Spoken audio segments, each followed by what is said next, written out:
This is who everyone is saying the Red Sox are taking in this year's draft.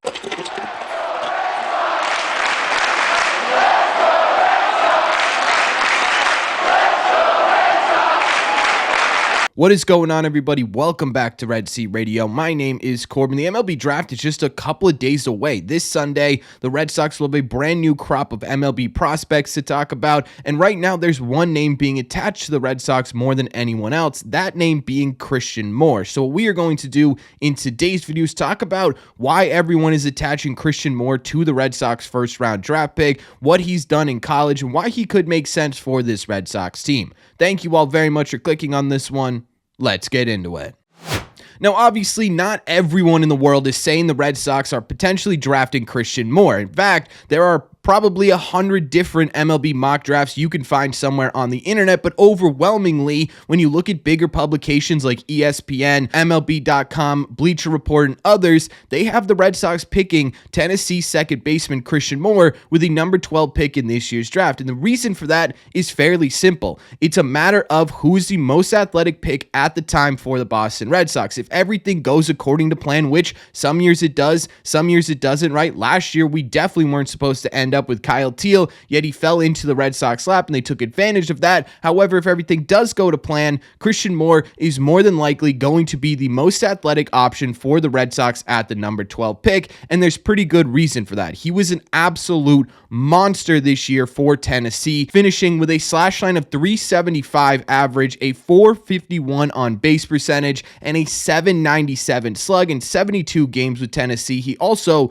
hit a ridiculous 34 home runs, which is the Tennessee all-time record for most home runs in a season. He drove in 74 RBIs, and he led all of NCAA D1 players in hits at 111. And this really isn't anything new for Christian Moore. He's been doing this essentially his entire collegiate career, because looking at 3 seasons in Tennessee, he has a 338 average, a 447 on base percentage, and a video game-esque 698 slug for a 1.144 OPS. He set a Tennessee record with 61 home runs during that time frame as well, and not to mention, this season he helped his team not only win or get to a College World Series, but in that College World Series he also hit for the cycle in the first game, and in the second game he started off the game with a monster home run. It is very clear that Christian Moore has the potential to be an absolute monster bat for the Red Sox in professional baseball, but that's the big question, isn't it? It's a big question with anyone drafts in this year's draft, is how are they going to look transitioning from either high school or college into professional baseball. With Christian Moore, there's a lot to be positive of. Obviously, the power numbers really stand out here, right? The 61 home runs in 3 seasons is a really big indication that he's got a lot of pop, but he's also known for being able to work counts and take walks when he needs to. Throughout his collegiate career, he had 154 strikeouts compared to 115 walks. That is a strikeout ratio of 0.75. Basically, what that means is for every 1.25 times Christian Moore is striking out, he's also taking a walk. That's a pretty solid ratio, especially in college baseball, and it means that he's adept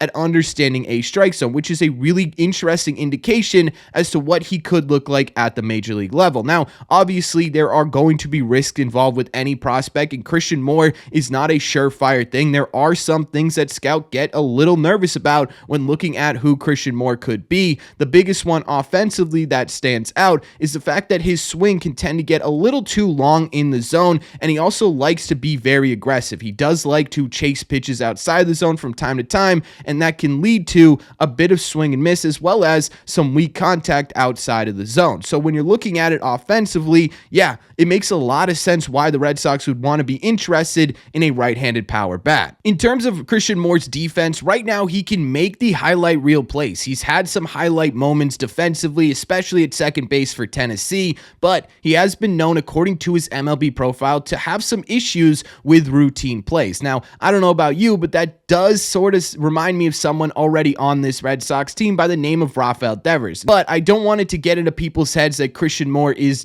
destined to be a Rafael Devers-esque defender over there at second base, although I will say Rafael Devers has been pretty solid defensively this year, totally besides the point. My point here is that it just simply reminded me in terms of draft profile of someone else on the Red Sox. However, Christian Moore is athletic enough to be an above average defensive second baseman. It's just going to take a little bit of work in professional baseball to actually get him there. Speed wise, he actually does have above average speed. The problem is he swings so hard in the zone. The out of the box speed isn't exactly super great. It's pretty much a dead average speed out of the box, but once he gets on the bases, he could be a little bit of a menace, especially in 2023, where with Tennessee, he stole 16 bags in just over 63 games, which is pretty impressive. That's a lot of stolen bases, so he has some speed. He can be good defensively. It's just going to need some work, and obviously that offensive profile is the highlight here, especially when you take a look at how he grades out overall according to MLB Pipeline. As you could see, it pretty much tells the same story. Most of his grades are sitting in the 50s or around the 50s, with his power potential being his standout ability. The hit tool is simply right behind that. Right now, Christian Moore is very highly graded offensively and is a little bit of a work in progress everywhere else. And I know what you guys are thinking, so let's talk about why this would make sense for the Red Sox. But before we do that, make sure you guys have hit that subscribe button if you haven't already. If you're new here, we talk Red Sox content almost every single day. Also, make sure you guys have hit the like button as well. Not only does it help these videos out a ton, but it's the best way you can let me know you enjoy the content we are putting out. Thank you all very much for taking a second and doing so. Let's talk about why this would make sense.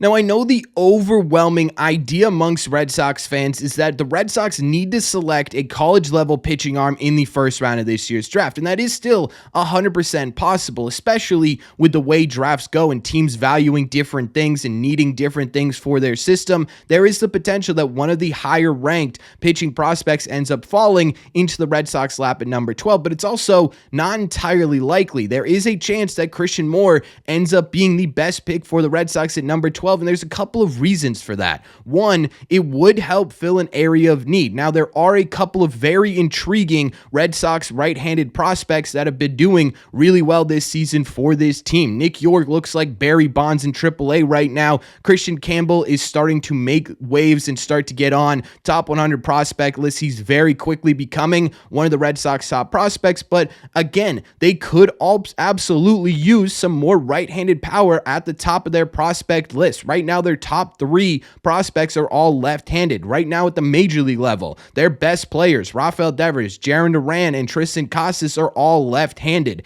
It would be nice to get another right-handed in here and increase that pool, add to an area of some depth, and really solidify that throughout the next couple of years. Now, the other reason, and maybe more importantly than just simply filling an area of need offensively, is the fact that Christian Moore would give the Red Sox a bit of flexibility and options going forward throughout the rest of the year. Would it be easier for this Red Sox team to draft a starting pitcher in the first round, hope he develops into a frontline starting pitcher, and add him onto this roster 2026, 2027? Maybe, but wouldn't it be a bit more beneficial for this Red Sox team to utilize an area of strength and acquire a proven major league talent to not only impact the 2026 Red Sox, but the 2024 and 2025 Red Sox? Because that's what Christian Moore has the potential to do for this team. It becomes a whole lot more digestible to go out and make a big trade if you have someone coming in like a Christian Moore. It makes it easier to let go of guys like a Nick York or like a Christian Campbell in pursuit of major league talent. And to me, looking at this and saying, okay, if you draft Christian Moore, no, you don't improve the Red Sox pitching pipeline, but what you could do is you could get yourself a frontline-ish starting pitcher, maybe number 2, maybe number 3, with some control, and you can add in a potential monster power bat into the Red Sox pipeline. And to me, that sounds like a really solid deal, especially if it allows the Red Sox to compete now and over the next couple of years.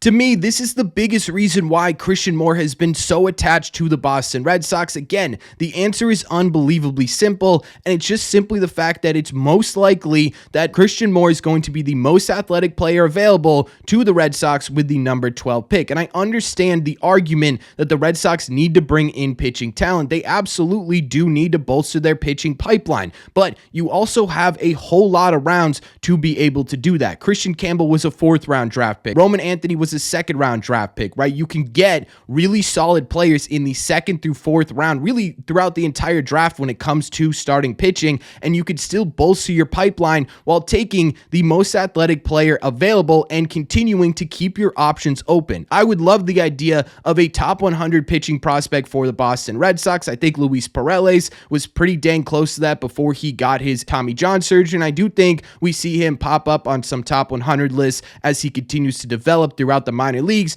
But having more to that and adding to that would really round out this Red Sox pipeline as one of the best in Major League Baseball. However, at the same time too, again, getting in Christian Moore not only does add to some area of need, maybe not your biggest area of need, but an area of need, it also opens you up to the opportunity. I ask you this, would you rather have a top 100 pitching prospect or Christian Moore in this system, allowing the Red Sox to utilize some of their other positional players to improve this Major League team for 2024 and beyond? To me, the answer is super clear, because at the end of the day, like many people have said as I do these prospect profiles, prospect rankings are great, but World Series and competitiveness at the Major League level feel a whole lot better. And to me, that's the biggest reason why my philosophy will always be, hey, Red Sox, if I was ever in charge of a draft, take the most athletic player available and figure it out from there, because again, there's just so many different ways you can go once Christian Moore is in your system. And that is, in my opinion, the biggest reason why